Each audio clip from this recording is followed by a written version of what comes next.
सर्वमंगलमंगल्ये शिवे सर्वार्थसाधिके शरण्ये त्र्यंबके गौरी नारायणी नमस्तुते। सृष्टिस्थिति विनाशानं शक्तिवते सनातनी गुणाश्रय गुणमये नारायणी नमस्तुते। जय बड़ मायर जय, जय महादेवी महामायर जय।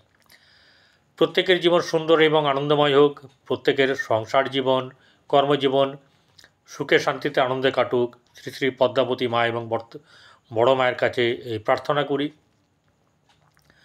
प्रत्येकके ज्योतिष आचार्य परितोषदेर चैनेले स्वागत जानाई।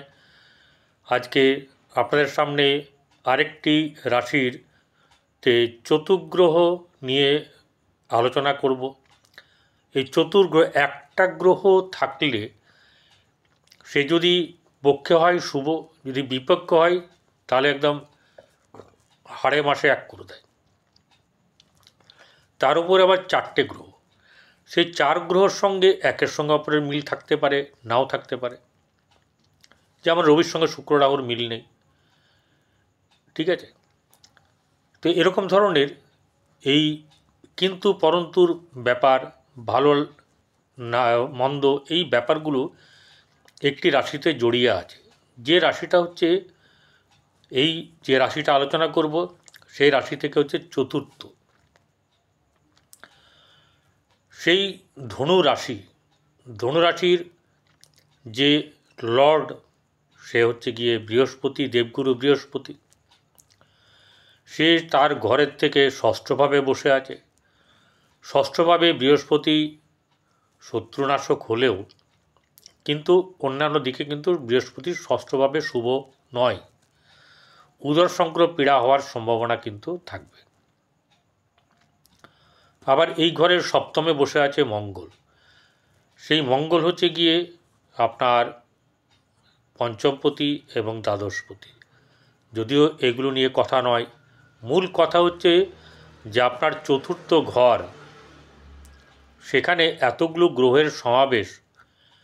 এখন বর্তমানে তিনটে আছে, এরপরে রবি আপনার 14 তারিখ রাত্রি 6:51 চলে যাবে তার যে রাশিতে বসে আছে সন্তানের ঘর, শনির কাছ থেকে বিদায় নিয়ে চলে যাবে পরের ঘরে, মানে মীন রাশিতে।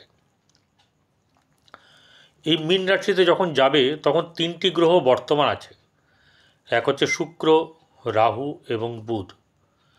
দেখুন কীরকম ব্যাপার। শুক্র শত্রু, রাহু মানে রবির শুক্র শত্রু, রাহু শত্রু, আবার বুধ ওখানে নিচস্থ। কিন্তু আবার দেখুন অন্যভাবে যদি ধরি, বুধ নিচস্থ হয়েও এখানে কিন্তু নিজ ভঙ্গ রাজযোগের ফল দেবে। কেন জানেন? কারণটা হচ্ছে গিয়ে এই ঘরে শুক্র, মীন রাশিতে শুক্র তুঙ্গ বা উচ্চস্থ হয়। তো বন্ধু গ্রহ উচ্চস্থ হলে তার সঙ্গে যদি নিচস্থ গ্রহ থাকে এবং তার সঙ্গে যদি সদ্ভাব থাকে তাহলে কি হবে? সে নিজ ভঙ্গ রাজযোগের ফল দেবে, অর্থাৎ ভালো ফল দেবে। তো এটা গেল। এবার রবি সঙ্গে রাহুর সম্পর্ক একদম সাপে নেউলের মতন, অর্থাৎ গ্রহণ যোগ হয়। রবি বুধ মানে বুধাদিত্য যোগ হয়, এরকম ব্যাপারটা নয় সব জায়গায়। আবার শুক্র বুধে লক্ষ্মীনারায়ণ যোগ হয়। তো ওগুলোর কথা ছেড়ে দেওয়া যাক। আসল মোদ্দা কথা হচ্ছে কোন ঘরের মালিক কোথায় বসে কী ফল দেবে সেটাই কিন্তু ব্যাপার। আপনাদেরকে একটা কথা বলি, আমি কিন্তু জন্মকুণ্ডলী কারোর বিচার করছি না, আমি গোচর ফল বিচার করছি। তাই গোচর ফল যে আপনাদের সঙ্গে মিলবে তার কোনো মানে নেই। কিন্তু গোচর একটা বিরাট বড় ব্যাপার, যেখানে নিজের গ্রহ নক্ষত্র সমস্ত দেখা, অর্থাৎ রাশিচক্র বিচার করার সঙ্গে সঙ্গে মহাদশা অন্তর্দশা এবং গোচর, এই তিনটে জিনিসকে বিচার করা উচিত। করে যে ফলটা হবে সেটা আপনার জন্যে, আপনার জীবনে ফলবে। একটা কথা বলি, যদি কারোর মানে দেখা যাচ্ছে যে ভালো নয়, অর্থাৎ ভালো যাচ্ছে না, তাহলে আপনারা আপনাদের পছন্দের জ্যোতিষীর কাছে দেখিয়ে নেবেন। যাদের আপনার কাছাকাছি আছে বা পছন্দের জ্যোতিষী, তাদের কাছে দেখিয়ে নেবেন। কেউ যদি আমার সঙ্গে যোগাযোগ করতে চান তাহলে 8906781462 এই নাম্বারে যোগাযোগ করবেন। সাবস্ক্রাইব যারা করেছেন তাদেরকে অসংখ্য অসংখ্য ধন্যবাদ, এবং যারা সাবস্ক্রাইব করেননি তারা সাবস্ক্রাইব করবেন, পাশে থাকা বেল আইকনে ক্লিক করে অল বটমে প্রেস করবেন। এবারে ধনুরাশির চতুর্থ গ্রহ মানে ঘরেই চতুর্গ্রহ যোগ। শনি যখন যাবে তখন পঞ্চগ্রহ হয়ে যাবে, সেটার একটা আলাদা মাত্রা পাবে, কিন্তু চতুর্গ্রহ নিয়ে চতুর্থ রাশিতে বিরাট ব্যাপার। কীরকম হচ্ছে দেখুন, ওই ঘরে এই বৃহস্পতির ঘর, বৃহস্পতির সঙ্গে রবির সম্পর্ক ভালো, কিন্তু আর যে গ্রহগুলো আছে তাদের সঙ্গে সম্পর্ক বৃহস্পতির মোটেই ভালো না। শুক্র ওই ঘরে গিয়েই কিন্তু উচ্চস্থ হচ্ছে, বুধ ওখানে গিয়ে নিচস্থ হচ্ছে, রাহু ওখানে বসে আছে, বৃহস্পতির অ্যান্টিগ্রহ, দৈত্য বা দানব গ্রহ। তাহলে এই যে অ্যান্টি হয়েও তাহলে অ্যান্টি ফল দেবে না আপনার পক্ষে দেবে? দেখুন, পক্ষে বিপক্ষে সব ফলই দেয়, কোনোটা কম কোনোটা বেশি। তো কী ফল দেবে চতুর্থ গ্রহটা জানতে হবে, ঘরটা আগে জানতে হবে। চতুর্থ ভাব হচ্ছে গিয়ে আপনার মাতা, মন, মানসিকতা, ঘর, বাড়ি, বন্ধু, এরকম ধরনের সুখ, এই ব্যাপারগুলো আপনার চতুর্থ ভাব থেকে আসবে। তাই চতুর্থ ভাবের যখন এই ধনুরাশির চতুর্থভাবে শনি যাবে তখন আবার ধনুরাশির কিন্তু ঢাইয়া শুরু হয়ে যাবে। তার পূর্বে অবধি অর্থাৎ 29শে মার্চের আগে অবধি, অর্থাৎ 29শে মার্চ রাত্রি 9:44 যাবে, তার পূর্বে পর্যন্ত এই যে পাওনা আপনার পক্ষে কিন্তু অনেকটা ফরে যাবে, অনেকটাই ফরে যাবে। তার প্রথমত হচ্ছে যে ওই ঘরে বুধ যে নিচস্থ হয়ে আছে, সেই বুধ কোন কোন ঘরের অধিপতি? বুধ হচ্ছে গিয়ে সপ্তম ভাব এবং হচ্ছে গিয়ে দশম ভাব। তাহলে সপ্তম, দশম এবং চতুর্থ, 4, 7 এবং 10 এই হচ্ছে গিয়ে এই ভাবের কারকে বা অকুপাই হচ্ছে 4th, আর ওনার হচ্ছে গিয়ে 7th অ্যান্ড 10th।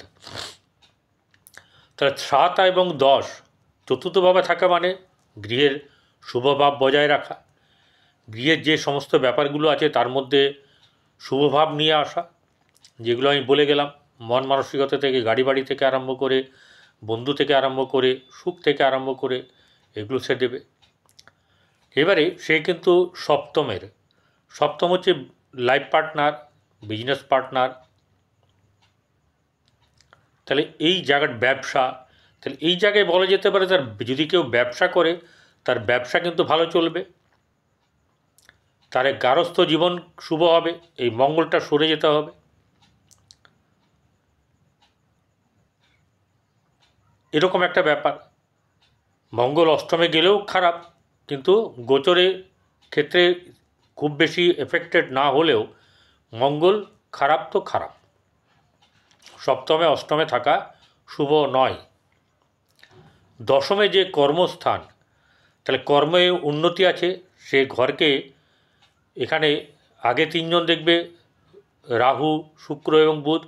যখন রবি যোগ হবে তখন রবিও দেখবে জায়গাটায়। তো রবি হচ্ছে নবম ভাবের অধিপতি, নবমপতি এবং দশমপতি দুজনে একই স্থানে থেকে দশমকে দেখছে, তার মানে কর্মের জায়গায় তার উন্নতি হবে, কর্মের জায়গাতে তার উন্নতি অব্যাহত থাকবে। তাহলে এই জায়গায় দাঁড়িয়ে আপনার আর্থিক দিক, ব্যবসা এবং কর্মের দিক থেকে সিকিওর হয়ে গেল। এই কথাই কি শেষ কথা? এবারে ব্যাপার হচ্ছে গিয়ে দেখতে হবে যে শুক্র হচ্ছে গিয়ে ষষ্ঠপতি, সে বৃহস্পতির সঙ্গে ক্ষেত্র বিনিময় করেছে, অর্থাৎ বৃহস্পতির ঘরে শুক্র, শুক্রের ঘরে বৃহস্পতি। তাহলে একে অপরের ঘরে থাকা যে ক্ষেত্র বিনিময় যোগ হয়েছে, এতে যতটা অশুভ হওয়ার কথা ততটা অশুভ হলো না, কিন্তু বাট সমস্যা কিন্তু থাকবে। এবারে শুক্র চতুর্থভাবে থেকে, শুক্র হচ্ছে তাহলে ষষ্ঠ ভাব এবং হচ্ছে আপনার একাদশ ভাব, তাহলে একাদশপতি তুঙ্গ হয়ে চতুর্থে থাকা মানে হচ্ছে চতুর্থের শুভ, চতুর্থ যে বসে আছে, তাহলে এই যে গাড়ি বাড়ি সুখ সমৃদ্ধি মাতা মন মানসিকতা এই বন্ধু এইসব যে ব্যাপারগুলো তাহলে উন্নত মানের করবে। এটা আর কি করবে, এটা কিন্তু আরও শুভ ভাব নিয়ে আসবে। 19 তারিখে বুধ এবং শুক্র অস্ত চলে যাবে, শুক্র এখানে তুঙ্গ হয়ে আছে, তাহলে অস্ত চলে যাওয়া মানে প্রভাব কিন্তু কিছুটা কমে যাবে, অর্থাৎ অশুভ থাকলে অশুভের প্রভাব যেমন কমে, তেমনি শুভ গ্রহ খুব ভালো থাকলেও তার প্রভাব কিন্তু কিছুটা কমে যাবে, কিন্তু সেটা অব্যাহতই থাকবে, পরিমাণটা একটু কমে যাবে। তাহলে শুক্র আপনার রাশি লাইফ বা বলা চলে ভোগবিলাসের ব্যাপারটা, সুখ সমৃদ্ধির ব্যাপারটা সে কিন্তু এখানে দেখবে। এখানে আবার রাহু বসে আছে, রাহুর একটা কাজ হচ্ছে কোনো জিনিসকে হয় কমিয়ে দেবে তাহলে বাড়িয়ে দেবে, কারণ স্থিতি তো নেই, অতৃপ্তকারক গ্রহ।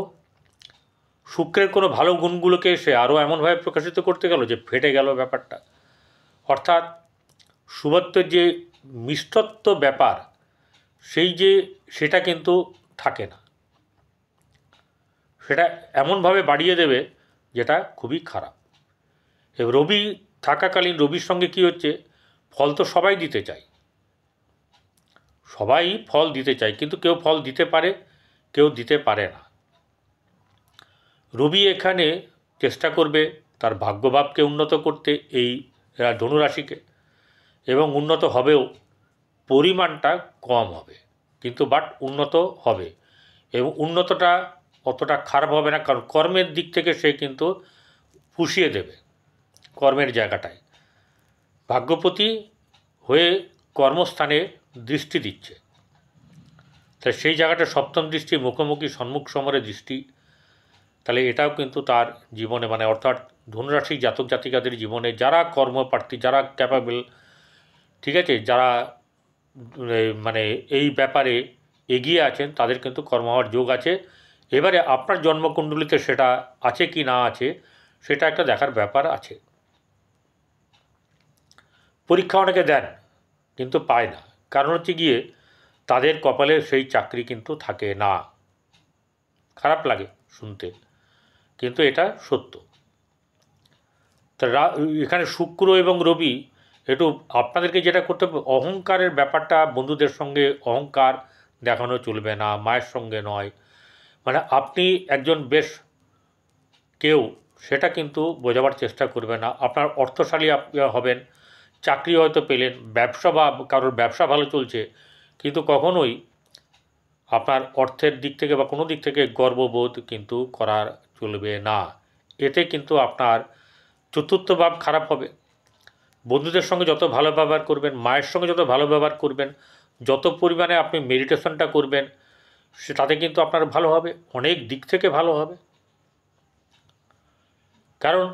কারণ কি বলুন তো, এই যে আপনার রাশি ধনুরাশি, তার সেই ঘরের অধিপতি বৃহস্পতি, আবার চতুর্থ ঘর সেটারও অধিপতি কিন্তু বৃহস্পতি, অতএব ভালোটা ভালোই হবে, কিন্তু একটু অহংকার হওয়ার কারণের জন্যে আপনার কিন্তু অনেক দিক থেকে ক্ষতি হওয়ার সম্ভাবনা থাকবে, তো মানুষের চোখে লেগে যাবে। তাহলে আপনার উচিত হচ্ছে যে আপনি জ্ঞানী ব্যক্তি, আপনার ভেতরে অনেক জ্ঞান আছে, সেই জায়গাটা আপনাকে দেখতে হবে। এবারে যেটা হচ্ছে গিয়ে বলার যে আপনারা সুখ শান্তি সমৃদ্ধি অর্থ সব কিছুই আপনারা পাবেন, কিন্তু শনি যখন ঢুকে যাবে ওই ঘরে, আমি এই নিয়ে পরে ভিডিও নিয়ে আসবো, তখন কিন্তু একটু আপনাদেরকে সাবধানে থাকতে হবে। এতে গেল ব্যাপার। এবারে আপনাদের কি করা উচিত, কেশরের তিলক ব্যবহার করবেন প্রতিদিন নাভিতে এবং কপালে, গোসেবা করবেন, গরুকে খাওয়াবেন, ঠিক আছে, শাকসবজি এবং রুটি, কুকুরকে খাওয়াবেন রুটি, কাককে খাওয়াবেন রুটি, এগুলোকে করলে আপনার জীবনের কিন্তু ভালো হবে। আর জলাশয়ের কাছে গিয়ে নিজে একটু লাড্ডু নিয়ে গিয়ে রোজ জলে দিন, খাবার দিন। নমস্কার, ভালো থাকবেন।